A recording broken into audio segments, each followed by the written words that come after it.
질의응답 시작하겠습니다.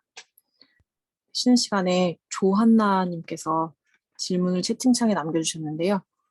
조한나님, 혹시 마이크로 직접 발언 가능하시면은 마이크 켜시고 직접 발언 부탁드리겠습니다.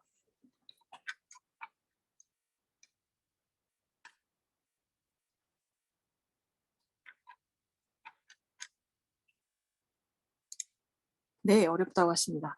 그러면은 질문을 빠르게 읽어보도록 하겠습니다. 강의 잘 들었습니다, 교수님. 초반에 언급하신 링기스의 타자의 포기에 관한 질문인데요. 제가 레비나스를 읽다 말아서 이해가 부족한 탓이 크겠지만 제가 알기로 레비나스의 윤리학은 타자의 눈을 직시하고 그가 나와 다르다는 점을 똑바로 응시하는 것부터 시작하는 것으로 알고 있습니다. 그렇다면 링기스의 타자의 포기는 레비나스의 윤리학과는 반대척점에 서 있는 것일까요? 제가 타자의 포기를 잘못 이해한 것일까요? 또는 타자의 포기를 수용하는 포스트 휴먼적 관점 과정에서 타자를 있는 그대로 직시하지 않을 수 있다는 위험은 없을까요? 교수님은 어떻게 생각하시는지 궁금합니다. 감사합니다. 예, 뭐 답을 하면 될까요? 네, 답변 부탁드리겠습니다. 예, 질문 감사드립니다. 뭐 우선 뭐 강의를 좀 횡설수설했는데 그래도 잘 들었다니 다행이고요. 잘 들으셨다니 다행이고요. 레비나스 같은 경우에는 이제 타자의 눈을 직시하고 나와 다르다는 점을 응시하는 데 시작하지만 사실은 거기서 레비나스가 얘기하는 타자는 잠깐 화면이 이상 들리시나요?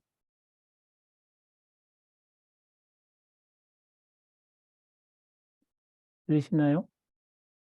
들립니다. 네, 들립니다. 지금 화면 공유를 이호님께서 해주셨는데요. 네. 이게 갑자기 화면이 이상해져갖고. 네, 공지했습니다. 네. 근데 뭐 응시하면서 동시에 이제 레브란스는 그 타자가 나보다 먼저 있는 존재고 신이죠, 신. 그래서 그 신에게 반응함으로써 나라는 존재가 가능하다. 뭐 이런 면서 이제 윤리학이 이제 시작되는 것인데, 제가 말하는 타자의 포기는 실은 뭐 레브란스적으로도 마찬가지인 것 같아요. 신이 뭐 신의 입장에서 저희가 이제 신을 응시하고 뭐 신을 직시한다고 해서 신을 제대로 이해하는 사람은 없죠. 그러니까 타자는 사실은 자신이 이해되는 거를 포기하고 내주는 수밖에 없는 것 같아요. 그 강아지, 뭐 아까 제가 얘기한 강아지도 사실은 강아지가 어떤 의도로 그 자신의 몸을 내주고 그러면서 저한테 이제 뭐 제 손길을 받아들이고 그랬을 때, 제가 그 강아지의 의도를 읽을 수는 없을 것 같아요. 제대로 알 수는 없을 것 같고. 그래서 결국엔 어느 정도의 포기는 있어야 되겠죠. 그래서 그 포기는 항상 있고, 거꾸로 얘기하면 저도 사실은 강아지를 만들 때 어떤 포기가 있어요. 나는 너 좋아하니까 만지는 거야. 라고 했을 때 내가 좋아하는 걸 넌 무조건 알아야 돼. 라고 하지만 사실은 많은 경우 고양이나 강아지 만져보신 분들은 알겠지만 뭐 반응이 없죠. 그래서 그만 뭐 제가 만졌는데 얘가 뭐 반응이 없거나 아니면 도망가고 그랬을 때 사실은 그거 뭐 걔를 괘씸하게 보는 게 아니라 그 순간에 저도 포기를 해야 되는 거죠. 제가 나의 그런 어떤 감정을 받아들이지 않을 거라는. 그러니까 서로 그 포스유먼적이라는 거는 자기가 갖고 있는 어떤 의도나 의지나 이런 것들이 통하지 않을 있을 수 있다는 그 가능성을 항상 갖고 그 위험을 갖고 만날 수밖에 없는 것 같습니다. 그래서 그런 면에서 이제 포기가 필요하고 그 포기가 있음에도 불구하고 그 상황에서 뭐 레비나스적으로 하면은 내가 신을 잘못 이해할 수도 있지만 사실은 그럼에도 불구하고 신과의 관계를 계속 맺는 것과 마찬가지로 저 동물과 아니면 타자와의 관계에서도 내 의도가 잘못 익히고 아니면 타자의 의도가 잘못 익히고 그럴 가능성도 있고 아니면 뭐 어떤 뭐 전혀 이제 오해할 수 있는 가능성도 있지만 그럼에도 불구하고 관계를 맺어가는 그런 어떤 것이 이제 포스트 휴머니즘적인 타자와의 관계 맺기가 아닌가. 그래서 너무 이제 우리가 뭐 기존에 보면 소통 이런 걸 너무 강조하다 보니까 뭔가 이렇게 정확한 소통 아니면 그런 것들이 궁극적인 목표인 것 같아요. 근데 그러다 보니까 언어만 가능한 그런 어떤 존재 아니면 언어적으로 소통이 될 수 있는 존재, 아니면은 뭐 의식이 서로 통하는 존재, 이런 존재로만 존재하고의 관계가 되게 중요시되고, 그렇지 않은 존재, 언어를 가지지 않는 존재나 아니면 의식이 없는 존재와의 관계를 되게 등한시하게 되는 그런 어떤 그 흐름이 있는데, 그건 사실은 되게 뭐 어떻게 보면 되게 인간 중심주의적인 그런 어떤 흐름이라고 볼 수 있을 것 같습니다. 그래서 그런 포기하는 거, 포기가 어느 정도 선제가 돼야지만 포스트 휴머니즘적인 관계가 가능하지 않을까, 그런 생각을 하고 있습니다.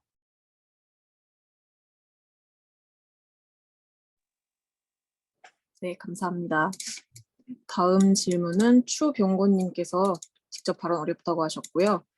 하먼을 비롯한 신유물론이나 사변적 실제론, 사변적 유물론 계열의 학자나 이론들이 포스트 휴먼의 관점에서 차이가 발생하는 지점이 궁금합니다라고 해주셨습니다. 하모니 본인은 사실은 뭐 제가 뭐 포스트 휴머니즘이라고 얘기를 하면은 되게 싫어할 수도 있을 것 같아요. 본인은 이제 포스트 휴머니즘에 대해서 이렇게 포스트 휴머니스트라고 이제 얘기를 한 적은 없으니까, 뭐 헤로이도 마찬가지지만, 근데 그 관점에서 가장 큰 차이는 특히 하먼의 입장에서, 그러니까 그 사변적 실존론에서도 뭐 하먼적인 사람들이 있고, 그 다음에 어떻게 보면은 뭐 우리가 보통 얘기하는 둘레즈나 이런 툴 같은 사람들이 있는데, 하먼은 기본적으로 그런 어떤 개체, 그런 어떤 그 하나하나의 실제가 되게 중요하고, 그래서 관계는 사실은 거기에 대해서 그 실제 하나의 그런 어떤 객체, 사물이 있기 때문에 그 관계가 가능한 것이고, 그래서 되게 어떻게 보면 되게 본질론적인 그런 어떤 입장이죠. 그런데 이제 많은 포스트 휴머니즘 학자들, 특히 이제 뭐, 뭐랄까, 뭐, 그런 어떤 둘레주적으로 이제 접근하는 그런 사람들이나 아니면 라투르적으로 접근하는 사람들은 관계를 되게 중시를 하죠. 그래서 그 관계망에서 어떤 존재의 정체성이 나오고, 어떤 사물의 정체성이나 인간의 정체성이 나오고, 그래서 관계가 사실은 그 정체성을 만들어내는 거라고 생각하는 사람들과 비교했을 때는 하모는 그걸 받아들일 수는 없죠. 왜냐하면 하모는 사실은 존재에서 나오는 거기 때문에. 그런 면에서는 분명히 이제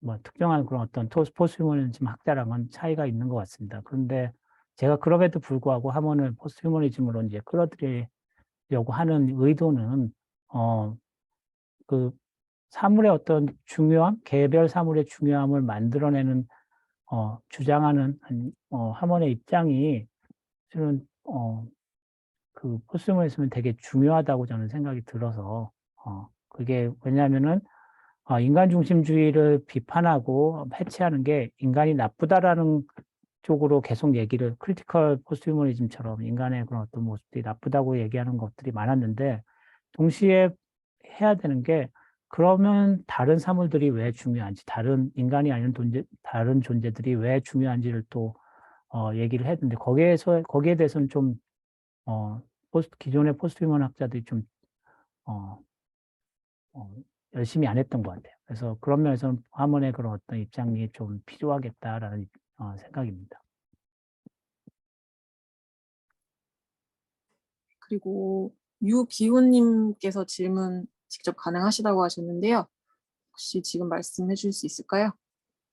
그, 많이 추상적인 질문이긴 한데, 방금 질문이랑 이어서 좀 포스트 음. 휴머니즘이랑 정동이론, 그리고 신유물론이 뭐 계속 이제 좀 이제 이론적 그 뿌리는 많은 부분 공유하는 부분이 있는 것 같은데, 정확히 좀 어떻게 관련이 있고 어떤 부분에서 좀 차이가 나는지 좀 이어서 질문 드리고 싶습니다.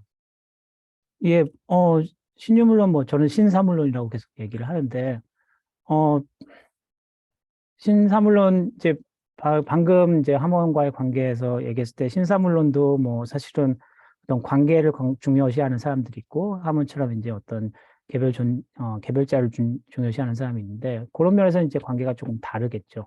그리고 사실 포스트 휴머니즘을 조금 신사물론 쪽에서 이제 경계하는 이유는, 포스트 휴머니즘이 휴머니즘이라는 말에서 인간적인 입장에서 계속 얘기를 한다는 거가 전제돼 있다고 생각하는 경우가 많아서, 그래서 그 관계가 이제 완전히 이제 어, 뭐 공조하는 관계는 잘 아닌 것 같아요.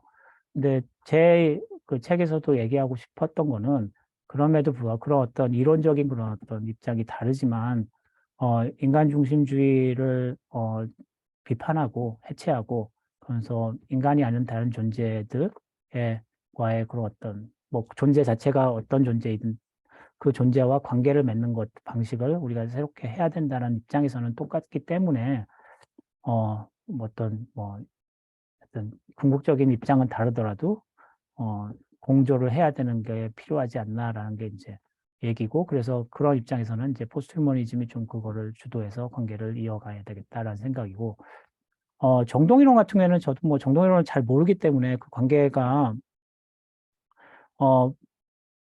그러니까 정동이론이 이제 90년대 뭐 나왔을 때부터 어떤 우리가 기존의 그런 어떤 그런 이성 중심주의적인 그런 입장에서 정동이론으로 넘어갔을 때 이게 사람의 그런 어떤 감정, 감각 이런 것도 있지만 그 감각을 가능하게 하는 그런 어떤 반응들, 그 감각을 가능하게 하는 타자들 이런 것까지 다 포함하는 그런 어떤 이론이라고 저는 생각하고 있습니다. 그래서 그런 면에서 포스트이즘이랑 포스트이즘이 휴머니즘을 설명하는데 그리고 그게 어떻게 작동하는데 되게 뭐 필요한 아니면 그런 뭐 쓸모 있다고 하기엔 좀 이상하지만 하여튼 그런 어떤 필요한 그런 어떤 이론이 아닐까 그런 생각이 들고 있습니다. 근데 뭐 정도 이론도 워낙 그게 그쪽에 연구하신 분이 뭐 크고 그다음에 그쪽에 그런 어떤 남론이 크기 때문에 제가 그냥 잘 모르는 상태에서 끌어와서 이렇게 얘기하기가 좀 어려운 것 같습니다. 감사합니다. 지금 강미선님 손 들어주신 거 제가 확인했고요. 질문 한 개만 더 하고 나서 발언 부탁드리겠습니다. 먼저 박현빈님 올려주신 질문이 먼저인 것 같아서요. 박현빈님께 발언 부탁드리겠습니다. 안녕하세요. 네, 이동진 선생님의 그 포스트 휴머니즘의 이 철학과 갈래를 잘 소개해 주신 거 너무 재미있게 잘 들었습니다. 감사합니다. 제가 질문 드리고 싶은 것은 아까 이론적인 질문은 아까 앞에 그 신사물론과 뭐 정동 이런 거 관련해서 어느 정도 답변이 된 것 같고 좀 더 그 실천적인 차원에서의 그 질문을 드리고 싶은데요. 그래서 결국은 포스트 휴머니즘이 이런 휴머니즘의 그 인간 중심주의와 그 인간 중심주의에 기반한 어떤 사회 구조, 여러 관계들을 이제 비판적으로 보기 위해서 전개가 되었는데, 이러한 이론적인 개입이 실제 그 실천과 구조를 변화시키는데, 앞으로는 이제 어떤 도전들이 있을지 좀 여쭙고 싶고요. 혹은 이제 이론을 통해서 이제 현실에 개입하고 변화시키는데 좀 어떤 한계점, 어려움들을 연구자로서 좀 느끼고 계시는지 그게 궁금했습니다. 예. 질문 감사합니다. 사실은 저도 뭐 문학하는 사람, 어떻게 보면 되게 이론만 하는 사람이라서 실제 현실에서 이 이론이 어떻게 적용되고 뭐 이런 것들에 대한 뭐 고민이 그렇게 많지는 않았던 것 같아요. 그러니까 뭐 맨날 텍스트를 갖고 얘기했던 사람인데 근데 이제 포스트 휴머니즘을 공부하면서 이게 그냥 이론으로만 하는 건 아니고 사실 되게 현실적인 게 필요하고 사실 뭐 포스트 휴머니즘에 관심을 갖게 된 계기도 그런 현실에 대한 고민이 더 강했기 때문에 생긴 거기도 했으니까.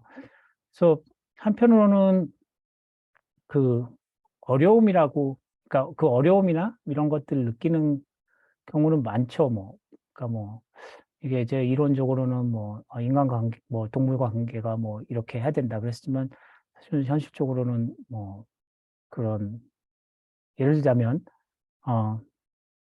뭐 한 동물을 뭐 위기멸종 동물을 꼭 살려야 된다고 얘기를 하는데 그러면은 그걸 살리기 위해서 그 지역에 살고 있는 사람들이나 그 지역 그 동물들이 멸종위기 동물들이 살고 있는 지역에 다른 동물들을 어떻게 할 것인가 그랬을 때 각각의 입장이 되게 다른 것 같아요. 특히 인간의 입장이 파고들면 좀 농민들이나 이런 분들이 이제 우리 먹고 살아야 된다 이렇게 얘기했을 때는 거기에 대해서는 과연 어떻게 해야 되지? 그런 고민들이 많이 되는 것 같아요. 그래서 현실적으로 그런 고민들을 뭐 좀 접하고 그런 고민들에 대해서 얘기를 하고 그랬을 때 이게 제가 생각한 건, 포스트휴머니즘이 되게 한편으로는 되게 위급한 그런 어떤 상황에서 나온 이론이고, 그래서 지금 뭐 기후위기도 하고, 뭐 동물 멸종 얘기도 하고, 그래서 그런 위급함에 의해서 이거 빨리 뭔가를 해야 되겠다는 그런 이론이지만, 동시에 우리가 그 위기를 경험하는 현실은 그 위기로 보여지는 어떤 미래보다는 좀 더 복잡하고 좀 더 다른 어떤 그런 입장들이 섞여 있어서 그 입장들을 함께 또 고민하는 것도 되게 필요하다고 생각이 들었어요. 그래서 이론이 제시해주는 답이 있지만 그거를 조급하게 주장하는 것이 얼마나 잘못된 일인가? 그런 경험도 많이 했던 것 같아요. 특히나 이제 제가 아까 하실 때 이제 인간동물 뭐 연구자 뭐 모임을 하고 있는데 거기서 다른 분들 얘기를 많이 듣고 다른 분들의 경험을 많이 이제 제가 공유하고 그러면서 그런 고민이 들었습니다. 근데 이게 어려움이고 한계점이라고 생각하기보다는 아까 얘기했듯이 그 포스모니즘도 하나의 시스템이죠. 그래서 그런 어떤 외부의 그런 어떤 다른 것들이 들어왔을 때 그 시스템이 변해야 되는 거죠. 그러니까 변하지 않고 그냥 제가 갖고 있는 이론적인 그런 어떤 시스템만 유지한다면 사실은 이 시스템은 도태될 수밖에 없고 도태되어만 하는 것 같아요. 그래서 그런 어떤 뭐 우리가 한계점이나 어려움이라고 생각했던 것들이 들어왔을 때 그걸 어떻게 반응해야 되지? 그걸 맞춰서 내 이론을 어떻게 변경시켜야 되지? 그런 고민들을 계속 하고 있는 중입니다. 그리고 그런 고민들이 되게 중요하다고 생각하고 있습니다.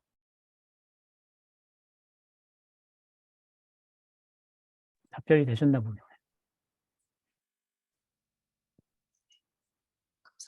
감사합니다. 그러면 강미선님 먼저 손들어 주셔서 말씀 부탁드리고요. 그 다음에 채팅창에 올라온 김호연님 질문, 그리고 이난희님 이렇게 순서대로 가겠습니다. 강미선님 발언 부탁드리겠습니다. 네, 질문하겠습니다. 하몬 책에서는 들레즈를 얼마나 많이 인용했는지 제가 책을 안 읽어봐서 모르지만 그게 좀 궁금하고요. 아까 하몬하고 들레즈를 비교하시면서 들레즈는 관계를 중시하고 하몬은 개별을 중시하다고 그랬는데 사실 들레즈가 관계를 중시하는 건 관계가 먼저가 아니라 들레즈 역시 둘레 세계를 존중하면서 그 다음에 관계를 얘기하기 때문에 그 부분에 대해서는 들레즈를 너무 하몬 쪽에서 이렇게 과소평가하신 것 같다는 느낌이 들었어요. 네. 예, 맞습니다. 뭐 블레즈에 대해서 한번 좀 얘기를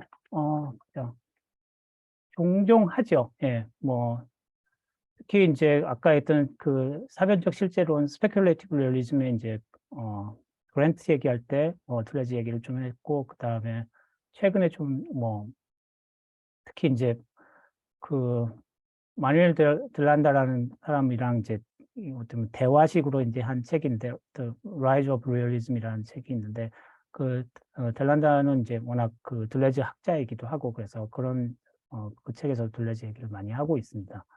그래서 말씀하신 대로 뭐 관계를 중시하는 거는 이제 오히려 이제 뭐 러투 같은 사람이 더 나서 우선이기는 하겠지만, 그러니까 하모니 이제 그 둘레즈를 그럼에도 불구하고 이제 그 관계에 대해서 얘기를 하는 거는 뭐 기본으로는 이 뭐랄까 그 들레즈의 그런 어떤 입장에서 보면은 어떤 개별자의 그런 어떤 잠재성, 개별적이 아니라 그런 어떤 큰 뭔가가 있어서 거기에서 이제 힘이 나와서 세상이 뭐 만들어지고 뭐 어쩌고 뭐 이런 얘기를 하기 때문에 그 만들어진 과정에서 관계가 만들어지고 이렇게 얘기를 한다고 이제 뭐 하모니 입장에서 그렇게 하모니 입장에서는 그렇게 해석을 하는 것 같습니다. 그래서 하모니 입장에서는 그렇게 얘기를 하다 보니까 그 개별 실제자가 갖고 있는 그런 어떤 개별적인 고유성, 개별적인 그런 또 존재성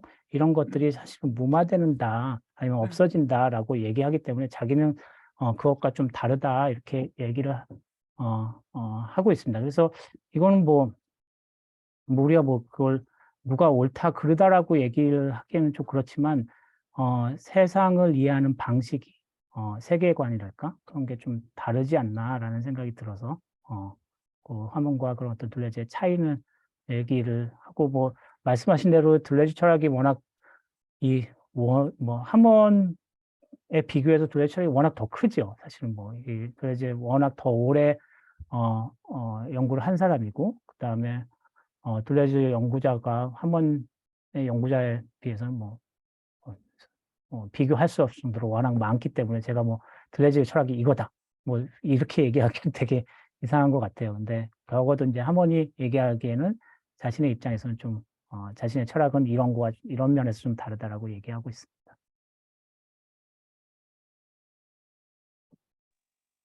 감사합니다. 김호연님 질문 해주실 수 있을까요? 예, 들리시나요? 예, 네. 잘 됩니다. 예, 강의 감사드립니다, 교수님.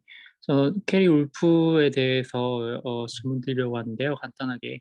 울프는 왜 동물을 대상으로 혹은 중심으로 포스트 휴머니즘을 전개하나요? 하모니, 사물 전반이라는 거에 대해 혹은 헤일즈가 현대인의 생존에 더없이 중요해진 기술에 관심을 가지는 거는 이해되는데 동물이 그에 못지않게 인간의 삶이나 존재성이 중요하다고 생각하는 건가요, 울프는?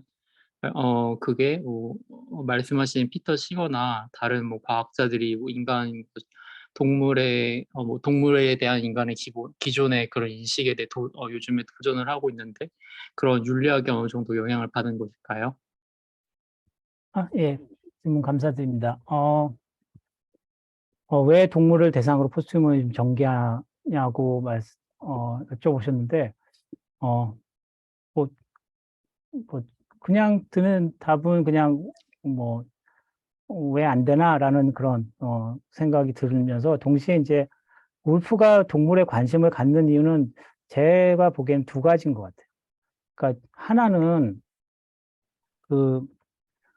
울프가 이제 예전에 초반에 보면 이제 울프도 이제 이론적으로 배경은 포스트 모더니즘도 얘기하고 그러거든요. 이제 뭐 울프 책에서 포스트 모던 요따라 같은 사람도 많이 얘기를 하고 그러는데, 그러니까 포스트 모더니즘도 우리가 뭐 모더니즘 다음에 온 그런 어떤 흐름이라고 얘기를 하고 헤일즈도 사실은 그래서 포스트 휴머니즘이 어떤 단계에서 시작된 무언가라고 얘기하는데 울프는 그렇지는 않고 포스트 휴머니즘은 사실은 우리가 언제나 포스트 휴머니다라는 입장이에요. 그러니까 포스트 휴머니즘은 어떤 시대적인 그런 어떤 흐름에 의해서 갑자기 생긴 게 아니라 애초에 우리가 갖고 있던 인간 개념이나 인간 정체성이나 이런 그걸 바탕으로 인간 중심주의가 사실은 되게 허상이고 잘못됐고 애초부터 그렇지 않았다라는 걸 얘기하고 싶은 사람이라서 그런 면에서는 이제 애초부터 인간과 깊은 관계를 맺은 타자가 무엇이냐, 인간이 아닌 존재가 무엇이냐 그랬을 때 그런 면에서는 동물이 되게 이제 울프에게는 중요한 그런 어떤 화두로 다가왔던 것 같고요. 두 번째로는 그러니까 울프가 봤을 때 어떤 우리가 인간이 갖고 있는 인간 중심주의, 중심주의 이런 것들을 비판하고 싶은데 그리고 그걸 해체하고 싶은데 그게 가장 잘 드러나는 그런 어떤 장이랄까? 이게 사실은 동물과의 관계에서 제일 잘 드러난다고 하기 때문에 그래서 아까 말씀드렸듯이 동물을 좋아하거나 동물을 보호하거나 싫어하거나 이래서 이제 울프가 동물에 관심을 갖게 된 게 아니라 종중심주의, 인간 중심주의를 비판하고 싶은데 비판을 하려 보니까 그게 가장 드러지는 그런 어떤 영역이 인간과 동물과의 관계에서 두드러진다라고 이제 얘기를 하고 있습니다. 그런 입장에서 울프는 이제 동물에 관심을 갖는 거고요.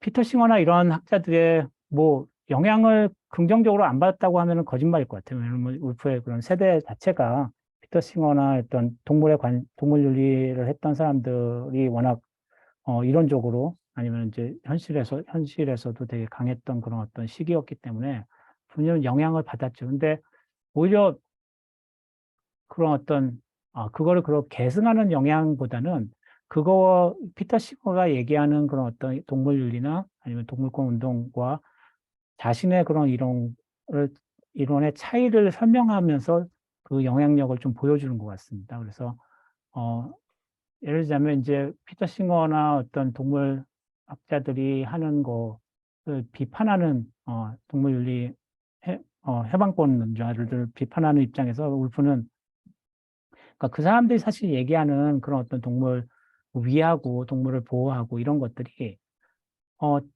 윤리적으로 좋은 것 같지만 사실은 그런 걸 보호해야 되는 근거가 실은 그 동물이 뭐 예를 들면 고통을 받고 뭐 아니면은 피터 싱은 나중에 이제 뭐 이타주의도 얘기하고 그런데 그 근거 자체, 그 동물을 보호해야 되는 근거 자체가 인간적 기준에서 나온다는 거죠.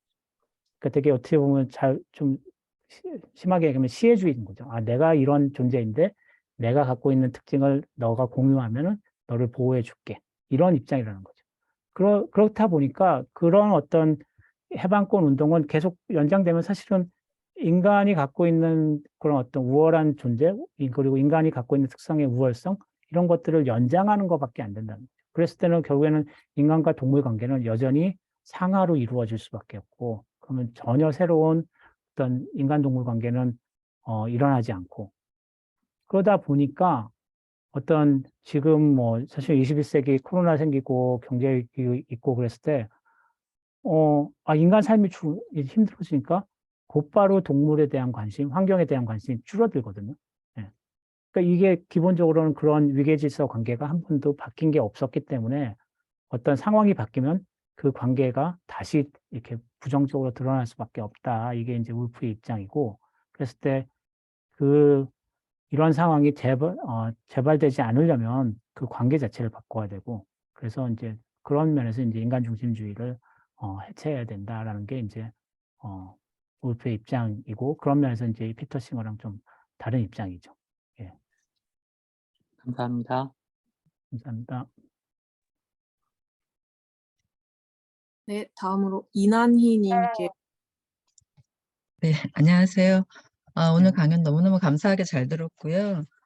사실 선생님 말씀하신 대로 울프나 헤일즈 중심의 어떤 포스트 휴먼 그 이론에 이제 관심을 많이 가졌고 그 중심적으로 많이 이제 글도 읽었는데 오늘 제가 관심을 가진 건 허먼의 그 도구적 존재였어요. 그래서 허먼은 아까 말씀하신 대로 인간도 도구적 존재 중 하나로 보고 인간과 도구를 병치시켰다고 말씀하셨는데 인간을 누구의 관점에서 어떤 관점으로 도구적 존재를 보는지. 근데 아까 이제 처음에 강의 초반에 말씀하실 때 나를 보기 위해서 다른 것도 볼 필요가 있다라고 말씀을 하셨잖아요. 그래서 어떤 타자, 뭐 사물이 됐건 동물이 됐건 그 관계를 확장하면서 다른 것도 보게 되고 그럼으로 인해서 나도 보게 된다라고 말씀을 하셨잖아요. 근데 그거와 관련이 있는지 그랬을 때 나를 보기 위해서 인간을 도구로 봐야 되는 거지 아니면 인간 자체를 도구로 보는 것이 아니라 아까 말씀하신 시스템,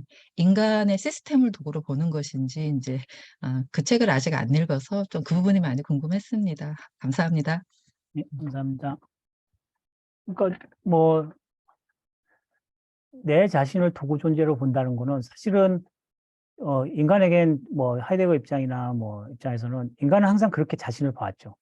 자기가 도구 존재라는 거. 그러니까 어떻게 보면 그게 현 존재라는 입장이었고, 근데 이제 그 도구 존재로서 근데 문제는 인간만이 그거를 가능하게 도구 존재로서 살 수 있는 그런 가능성을 갖고 있고, 그 다른 동물이나 사물들은 사실은 그 능력이 있으면서 그걸 발휘를 못하니까 그래서 인간이 그걸 해줘야 된다는 입장이었고, 그래서 이제 입장에서 도구 존재로서 인간은 이미 어떻게 보면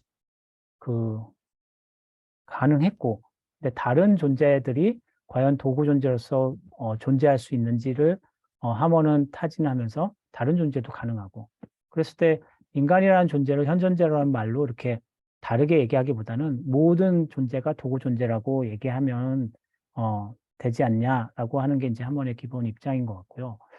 두 번째로는 이제 그랬을 때 이제 그런 입장에서 인간을 다시 되돌아봤을 때는 인간만이 어떤 도구 존재에서 어떤 하이데거 입장에서는 세계를 형성하고 이런 것들이 아니라 다른 존재들도 형성한다면 거꾸로 얘기하자면 인간이 여태까지 만들어내는 그런 형성해냈던 것들이 나만의 그런 어떤 인간만의 그런 어떤 뭐랄까 업적이랄까 작업이랄까 이런 게 아니라 내가 그걸 만들어냄으로써 관계를 맺었던 다른 존재와의 관계 속에서 아니 다른 존재가 관계라기보다는 다른 존재가 나한테 빌려준 어떤 가능성을 나라는 존재가 갖고 있는 가능성과 합침으로써 만들어진 무언가.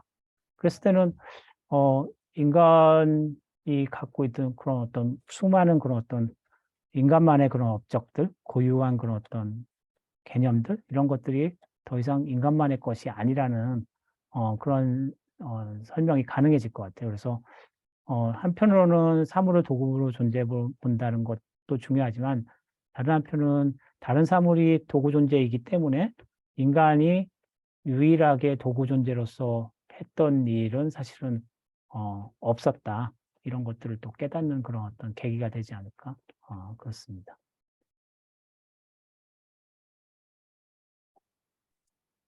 감사합니다. 예, 예, 감사합니다. 감사합니다. 김다연님 혹시 발언 가능하실까요? 부탁드립니다. 네, 네, 강의 잘 들었습니다. 제 질문은요, 이제 포스트 휴머니즘에서는 이제 테크놀로지와 결합한 인간의 몸이 이제 테크놀로지와 결합한 것임을 적극적으로 수용하는 방향으로 가는 것으로 저는 이해를 했는데요.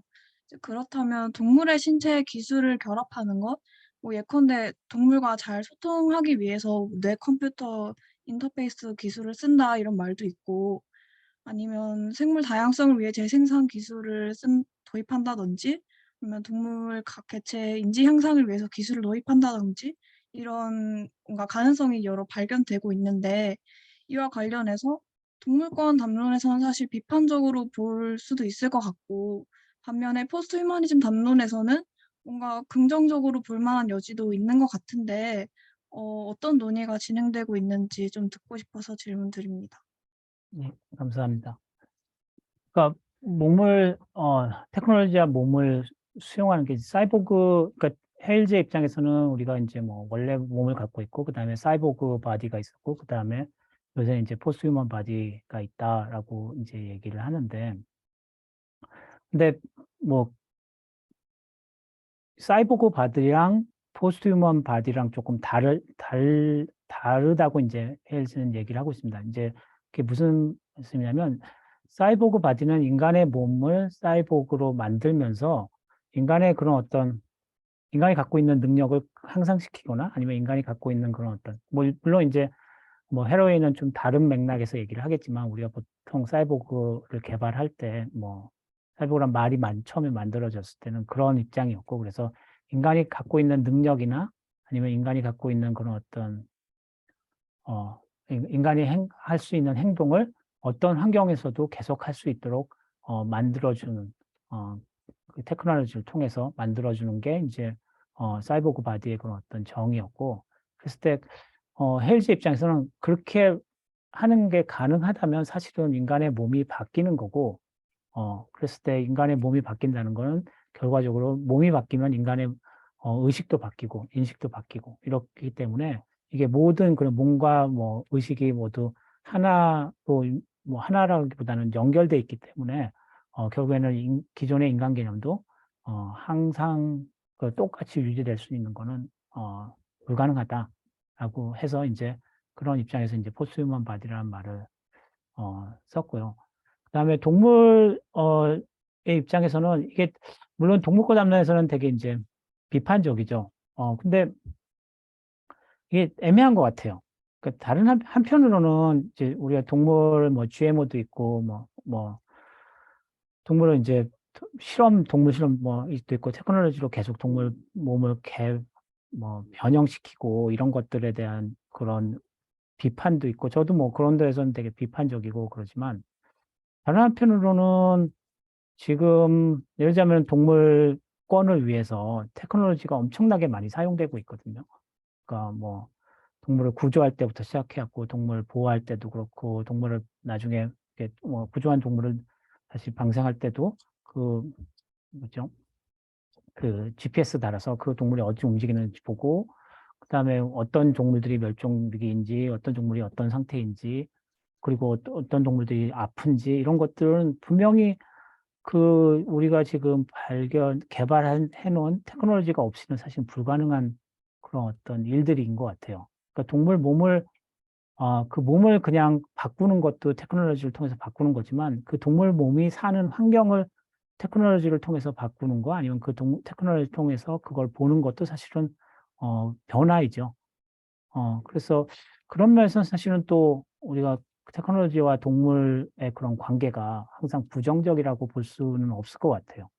그러니까 이게 그 어느 선에서 그게 부정적이고 어느 선에서 긍정적이고 그리고 그 부정과 긍정을 누구의 그런 어떤 기준에서 만드는 건가 그런 거는 정확한 정답은 없겠죠. 근데 그런 정답이 없다고 해서 그거를 그냥 답이 없다고 생각하는 것보다는 그 논의를 계속하고 그리고 그게 뭐 무조건 테크놀로지를 없는 건 좋아. 아니 뭐 이렇게 얘기할 수는 없다는 거죠. 그러니까 그 테크놀로지가 하나의 그런 어떤 논의의 일부가 돼야 되고 그게 긍정적인 면과 부정적인 면이 동시에 있다는 것을 인지하는 게 되게 그 논의를 진행하는 데 중요할 것 같습니다. 그래서 그런 면에서는 이제 포스트휴머니즘 담론에서는 조금 기존의 그런 어떤 테크놀로지를 반대하는 입장과는 조금 다르게 접근하고 있습니다.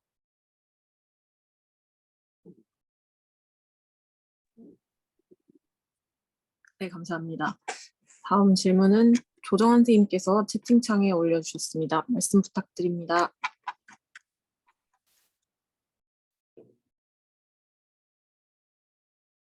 네, 안녕하세요.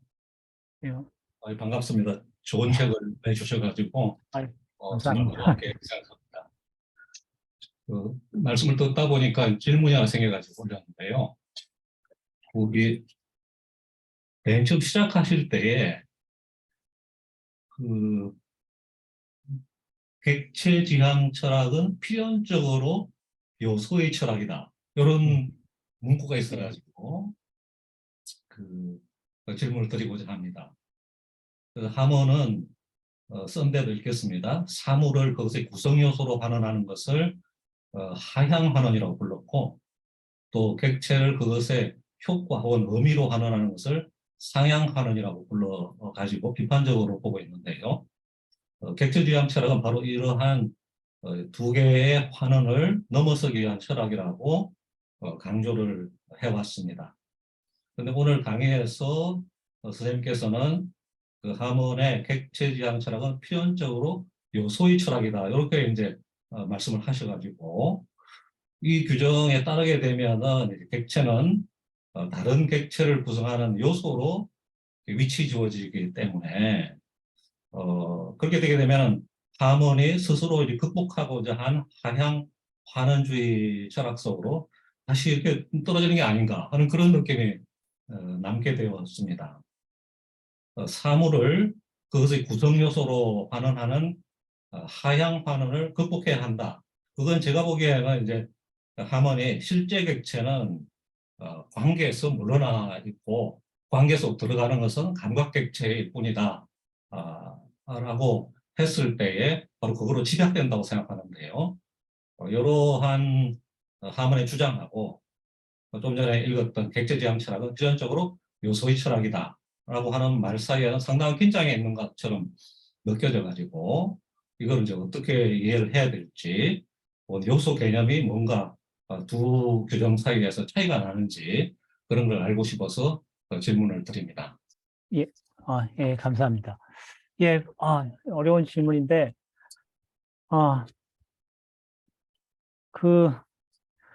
기본적으로는 제가 보기에는 요소를 요소로, 생각하는 게 되게 중요한 것 같아요.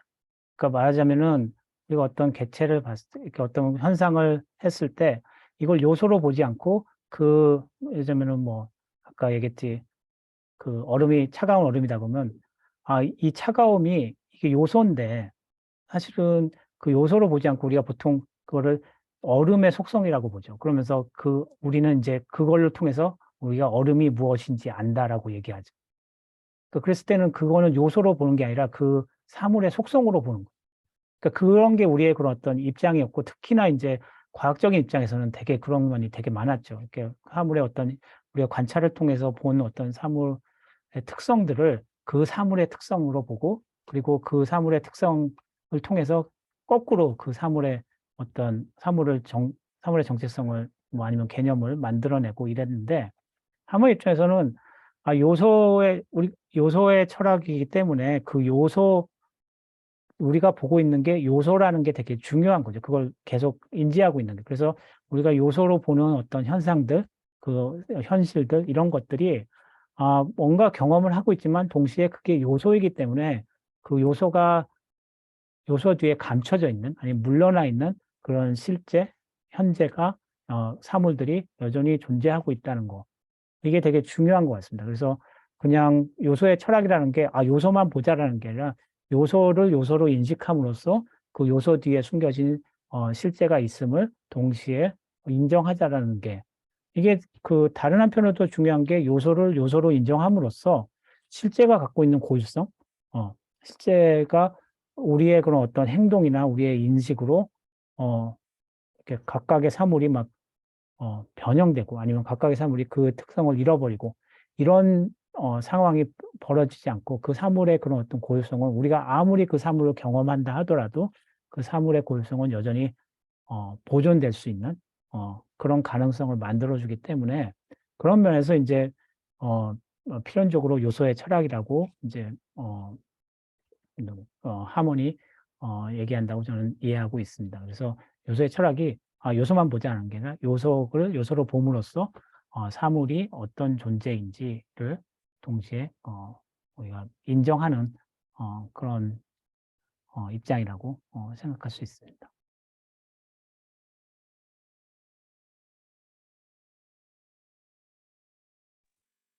네, 시간이 많이 남지 않았는데 질문이 많이 올라오고 있습니다. 네. 일단 배종규님께서 마이크 어려우시다고 하셨는데요. 요거 선생님 한번 읽어보시고, 그러니까 요지가 오늘날 포스트 휴머니즘에 대해서 울프의 작품 세계가 어떤 시사점을 본다고 볼 수 있을까요? 근데 이 질문자께서는 버지니아 울프를 염두에 두고 말씀해 주셨습니다. 답변해 주실 수 있을까요? 요새 이제 울프 연구가 되게 많고, 특히 이제 울프의 자연관, 그다음에 뭐 동물관보다는 이제 환경관, 이런 것들이 이제 많이 연구되면서, 이제 특히 울프가 우리 기존에 이제 울프를 주로 생각했던 작품보다 다른 작품들이 이제 많이 읽히고 논의가 되고, 이런 뭐 제가 물리학자는 아니지만 이제 그런 정도는 좀 알고는 있습니다. 근데 그런 면에서 울프의 작품 세계가 여기 보면 휴머니스트와 포스트 휴머니스트를 모두 포괄한다는 주장에 대해 뭐 그렇게 볼 수 있을 것 같습니다. 어떻게 보면은 포스트 휴머니즘 시각에서 울프의 작품을 다시 보기를 했더니 울프의 작품이 앞으로서 그런 얘기를 할 수 있는 가능성이 되게 많아졌다라는 거를 얘기를 많이 하죠. 그래서 특히 이제 뭐 그 웨이브스라는 작품을 요새 이제 울프 작품 중에서 이제 많이 논의를 하고 그러는데, 동시에 이제 문학 연구를 하는 사람으로서는 어떤 새로운 입장이나 그런 것들이 생겼을 때, 뭐 예전에 포스트 모더니즘도 그렇고, 뭐 이제 지금 포스트 휴머니즘도 그렇고, 뭐 각각 어떤 새로운 세상을 새롭게 보는 입장들, 어떤 시각들이 생기고, 그걸 바탕으로 해서 이론이 만들어졌을 때, 되게 문학하는 사람으로서 약간 되게 신기한 거는, 그런 이론이 만들어지고 그런 시각이 발견된 이전의 작품들도 되돌아가서 보면 그런 게 담겨 있는 경우가 되게 많아요. 그래서 그게 문학 연구의 어떤 재미죠. 그러니까 재발굴한다는 입장.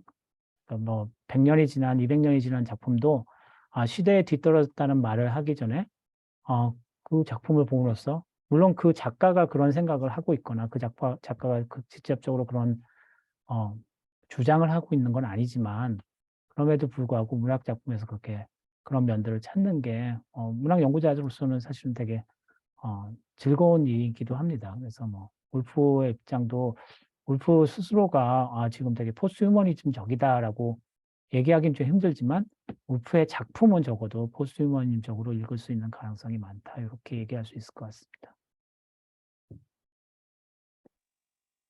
네, 감사합니다.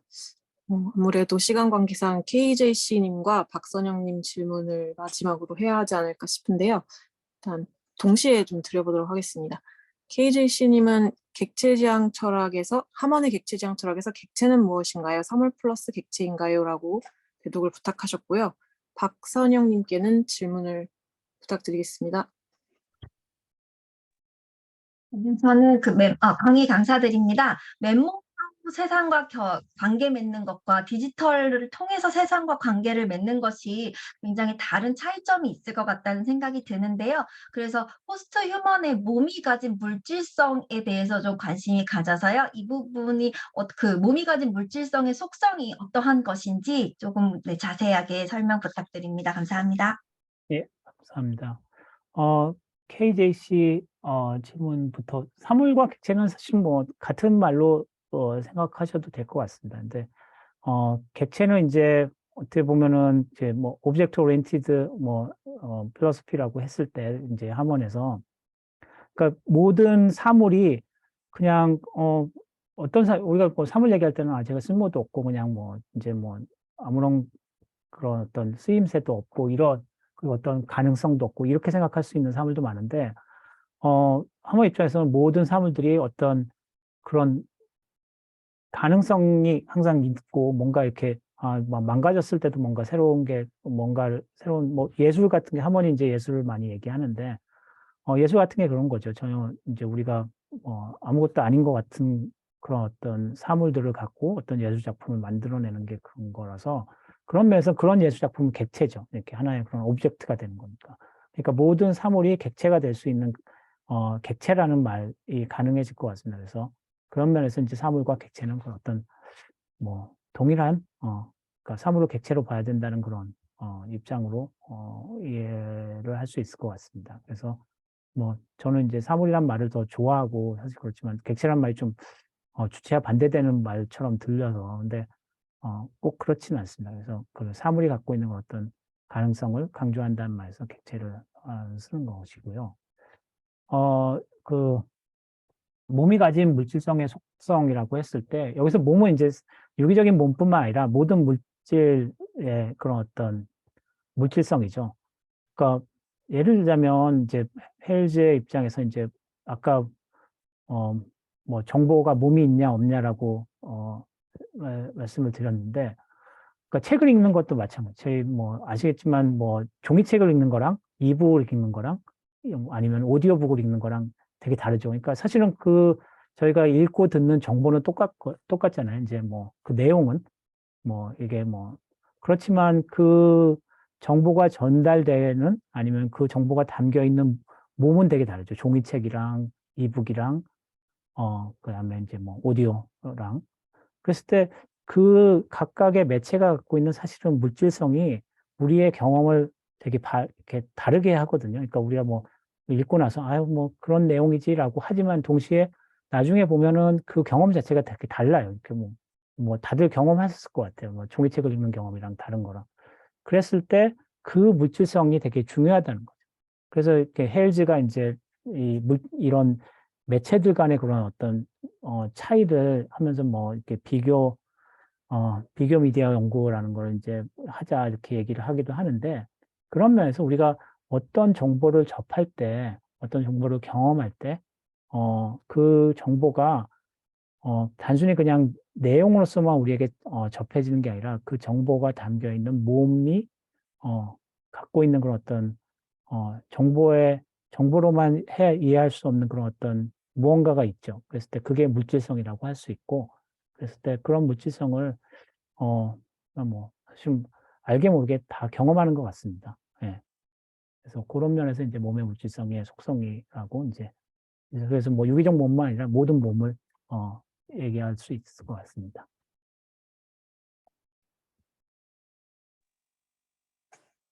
네, 감사합니다. 그러면 이상으로 오늘 포스트휴머니즘의 새 흐름 이동신 선생님 강연을 마무리하도록 하겠습니다. 오늘 강연해주신 이동신 선생님께 감사드리고요. 그리고 질문해주시고 경청해주신 모든 분들께도 감사드립니다. 선생님 마지막으로 하시고 싶은 말씀 듣도록 하겠습니다. 예, 뭐 일요일 오후에 이렇게 많은 분들이 오셔갖고 들려주시고 질문도 해주시고 그래서 너무 감사드립니다. 저도 이렇게 이렇게 얘기를 할 수 있는 기회가 있어서 되게 좋았고요. 제가 이 책 홍보물이랄까?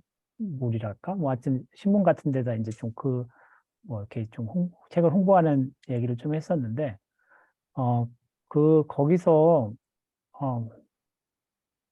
그러니까 제가 한 말이 있는데, 그러니까 포스트 휴머니즘이 지금 얘기가 좀 많이 되고, 뭐 사실 학계에서는 좀 얘기가 되는 것 같습니다. 근데 그게 그 계기가 사실은 우리나라에서는 알파고 때문이거든요. 알파고가 2016년에 나오면서 갑자기 인공지능과의 관계 이런 것들을 관심을 가지면서 사실 사람들이 이제 포스트 휴먼 얘기를 많이 하고 그러다 보니까 테크놀로지 쪽으로만 포스트 휴먼을 많이 얘기하고 있습니다. 근데 이제 사실은 우리가 겪고 있는 그런 어떤 여러 가지 문제들이나 인간 중심주의가 우리와 테크놀로지의 관계뿐만 아니라 인물과 사물과의 관계에서도 분명히 있기 때문에 포스트 휴머니즘에 관심을 가지시는 분들은 좀 더 폭넓게 책도 보시고 고민도 하시고 그랬으면 좋겠다는 입장에서 제가 그런 입장에서 사실은 이 책을 쓴 것 같습니다. 예, 그래서 감사합니다. 감사합니다. 네, 그 마지막으로 공지드리고 싶습니다. 오는 3월 5일 일요일 오후 1시에 오늘 이동신 선생님께서 강의 중에도 소개해주신 그레이엄 하먼의 사변적 실제론 입문 강연이 열리게 되었습니다. 특히 이번 강연은 2부에서 특별히 이동신 선생님을 대담자로 모셨습니다. 그래서 두 분의 대담이 진행될 예정이니까요. 많은 기대 부탁드리겠습니다. 네, 그러면 이상으로 마치도록 하겠습니다. 감사합니다. 안녕히 가십시오. 감사합니다.